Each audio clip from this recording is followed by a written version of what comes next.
Hello and welcome to my channel taste of home food with chef Amar में आपका बहुत बहुत स्वागत है।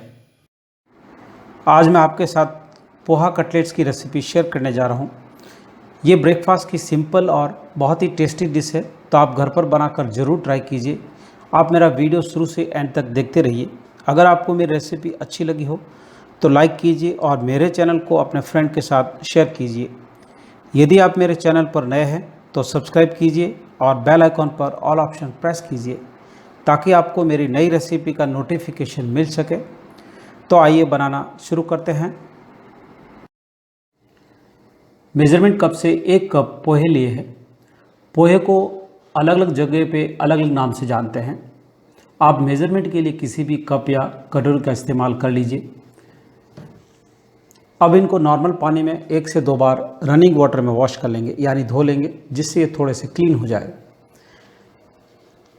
तो पोहे को अच्छी तरह से क्लीन कर लिया है। अब नॉर्मल पानी में भिगोकर 1 से 2 मिनट के लिए रखेंगे, जिससे पोहे थोड़े से सॉफ्ट हो जाए। 2 मिनट भिगोकर रखने के बाद छलनी में छान दिया था, जिससे इसमें से पानी अच्छी तरह से निकल जाए। पानी स्ट्रेन होने के बाद 15 से 20 मिनट के लिए छलनी में रख दिया था, जिससे इनमें से अच्छी तरह से पानी निकल जाए और ये प्रॉपर्ली ड्राई हो जाए। तो आप देख सकते हैं ये बिल्कुल परफेक्ट है। अब हाथ से अच्छी तरह से मैश कर लेंगे। अगर ये थोड़े गीले रहेंगे तो हमारा डो बहुत ज़्यादा सॉफ्ट हो जाएगा। तो अच्छी तरह से मैश कर लिया है। अब इसमें 2 मीडियम साइज़ के बॉईल करके कद्दूकस किए हुए आलू ऐड करेंगे। 1 इंच फाइन चॉप अदरक ऐड करेंगे।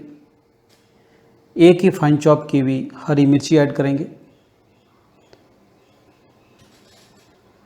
1 मीडियम साइज़ का चॉप किया हुआ अनियन ऐड करेंगे।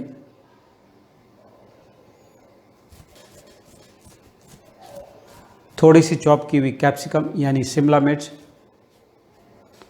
थोड़ी चॉप की हुई हरा धनिया ऐड करेंगे। अब इसमें 1 टेबलस्पून क्रश किए हुए काजू की टुकड़ी ऐड करेंगे। आधा टीस्पून गरम मसाला, 1 टीस्पून रोस्टेड किया हुआ जीरा पाउडर, 1 टीस्पून अमचूर पाउडर, आधा टीस्पून सॉल्ट, पिंच ऑफ हल्दी powder, 1/4 teaspoon red chilli powder यानी लाल मिर्च। अब अच्छी तरह से मिक्स कर लेंगे। स्पाइसी और सॉल्ट आप अपने टेस्ट के अनुसार कम या ज़्यादा कर सकते हैं। अगर आपको ज़्यादा स्पाइसी पसंद है तो आप थोड़ी सी चॉप चिली ज़्यादा ऐड कर लीजिए। अगर कम पसंद है तो आप अपने हिसाब से एडजस्ट कर लीजिए। तो पोहा कटलेट के डो को अच्छी तरह से गूंद लिया है। आप देख सकते हो ये कंसिस्टेंसी बिल्कुल परफेक्ट है। कटलेट्स की बाइंडिंग के लिए बैटर बनाएंगे।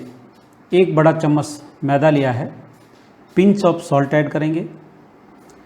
अब इसमें पानी ऐड करके पतला घोल बना देंगे। फिर से अच्छी तरह से मिक्स कर लेंगे, जिससे इसमें लम्प्स नहीं रहे। तो अब हमारा घोल बनकर तैयार है और साइड में रख देंगे। हाथ में थोड़ा सा ऑयल लगा लिया है, जिससे कटलेट्स का डो हाथ में चिपके नहीं। अब हाथ से अच्छी तरह से प्रेस करेंगे और उसके बाद राउंड शेप में बनाकर दोनों हाथ से फ्लैट करके सर्किल शेप में सारे कटलेट्स बना लेंगे। तो आप देख सकते हो इस तरह से सारे राउंड शेप में कटलेट्स बनाने हैं। साइज़ आप बड़ी या छोटी अपने हिसाब से आप कर लीजिए, या आप जिस शेप में बनाना चाहें उस शेप में आप इसको बना लीजिए।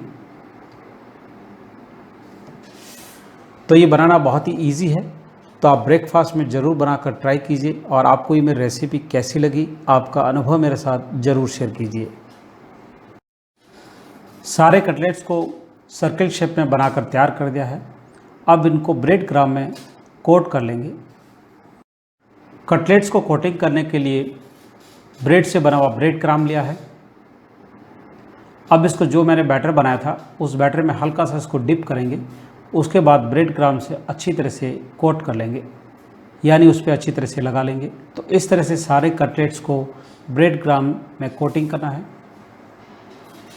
बैटर में डिप करके कोटिंग करने से जब हम कटलेट्स को फ्राई करेंगे तो वो फटेंगे नहीं। सारे कटलेट्स को ब्रेड क्रम्ब में अच्छी तरह से कोटिंग कर लिया है। अब इनको शैलो फ्राई करने के लिए पैन में थोड़ा सा ऑयल लिया है और ऑयल को एक बार गर्म होने देंगे। आप चाहो तो इसको डीप फ्राई भी कर सकते हैं और शैलो फ्राई भी कर सकते हैं। ऑयल अब अच्छी तरह से गर्म हो गया है। गैस फ्लेम को मीडियम कर देंगे। अब एक एक करके सारे कटलेट्स को शैलो फ्राई करने के लिए डालेंगे। शैलो फ्राई मीन्स कम ऑयल के अंदर फ्राई करना। जैसे हम कटलेट डालते हैं उसी वक्त झारे या पलटे से नहीं पलटना है, नहीं तो सारे कटलेट्स टूट जाएंगे। पैन में इतने ही डालें जितना आप इजीली सी बना सकें, यानी उसको फ्राई कर सकें। करीब 1 से 2 मिनट एक तरफ उसको शैलो फ्राई करना है, उसके बाद झारे या पलटे से पलटना है। जैसे हम कटलेट को ऑयल में शैलो फ्राई करने के लिए डालते हैं उस वक्त गैस फ्लेम को मीडियम रखना है। थोड़े वक्त फ्राई करने के बाद, यानी शैलो फ्राई करने के बाद गैस फ्लेम को लो कर देना है और लो गैस फ्लेम पे कटलेट्स को शैलो फ्राई होने दीजिए। तो अब एक तरफ हल्के से गोल्डन ब्राउन कलर में हो गए हैं। अब एक एक करके सारे कटलेट्स को पलटेंगे, उसके बाद गोल्डन ब्राउन कलर आने तक शैलो फ्राई होने देंगे। तो अब एक तरफ अच्छी तरह से गोल्डन ब्राउन कलर में हो गए हैं। अब इसको पलट लेंगे और दूसरी तरफ भी इसी तरह गोल्डन ब्राउन कलर आने तक शैलो फ्राई करेंगे। गैस फ्लेम को लो ही रखना है। तो आप देख सकते हो बहुत ही अच्छा गोल्डन ब्राउन कलर आया है। तो इस तरह से सारे पोहा कटलेट्स को शैलो फ्राई करना है। यदि आपको मेरी रेसिपी अच्छी लगी हो तो लाइक बटन ज़रूर प्रेस कीजिए। तो अब सारे कटलेट अच्छी तरह से गोल्डन ब्राउन कलर में हो गए हैं और बहुत ही बढ़िया गोल्डन कलर आया है और क्रिस्पी शैलो फ्राई हो गए हैं। अब इसको बाहर निकाल देंगे। झारे में थोड़े वक्त के लिए रखना है ताकि इसमें एक्स्ट्रा ऑयल है वो निकल जाए। उसके बाद प्लेट में टिश्यू पेपर रखे हुए पे रखेंगे, जिससे इसमें एक्स्ट्रा जो ऑयल है वो अच्छी तरह से टिश्यू पेपर में ऑब्जर्व हो जाए, यानी टिश्यू पेपर में सोख ले। तो ये ब्रेकफास्ट की बहुत ही इजी और सिंपल रेसिपी है और बहुत ही टेस्टी बनकर तैयार होती है। तो आप घर पर बनाकर ज़रूर ट्राई कीजिए। तो अब कटलेट्स का सेकंड बैच को फ्राई करने के लिए ऑयल में डालेंगे।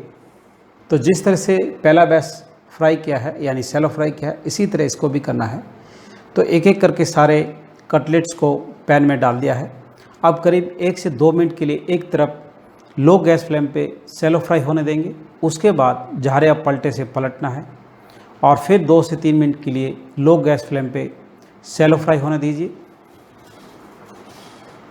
इस तरह जब तक ये गोल्डन ब्राउन कलर में शैलो फ्राई नहीं हो जाता है तब तक फ्राई करते रहना है। तो अब आप देख सकते हो बहुत ही अच्छी तरह से एक तरफ गोल्डन ब्राउन कलर आ गया है। आप दूसरी तरफ दोबारा से पलटकर गोल्डन ब्राउन कलर आने तक शैलो फ्राई करेंगे और उसके बाद बाहर निकाल देंगे। अब गर्मा गर्म पोहे के कटलेट्स बनकर तैयार है। आप इनको टोमेटो केचप या चटनी के साथ सर्व कर सकते हैं। इनको आप ब्रेकफास्ट, स्नैक्स या टी टाइम में भी सर्व कर सकते हैं। यदि आपको मेरी रेसिपी अच्छी लगी हो तो कमेंट्स बॉक्स में आपका अनुभव लिखकर मेरे साथ ज़रूर शेयर कीजिए। आप मुझे इंस्टाग्राम या फेसबुक पर फॉलो कर सकते हैं, जिसका लिंक मैंने डिस्क्रिप्शन बॉक्स में दिया हुआ है। तो मेरा वीडियो देखने के लिए धन्यवाद। फिर मिलते हैं नेक्स्ट रेसिपी के साथ। Thanks for watching my video. अगर आपको मेरा वीडियो अच्छा लगा हो तो सब्सक्राइब, लाइक एंड शेयर जरूर कीजिए। If you have any comments please write down in comments box.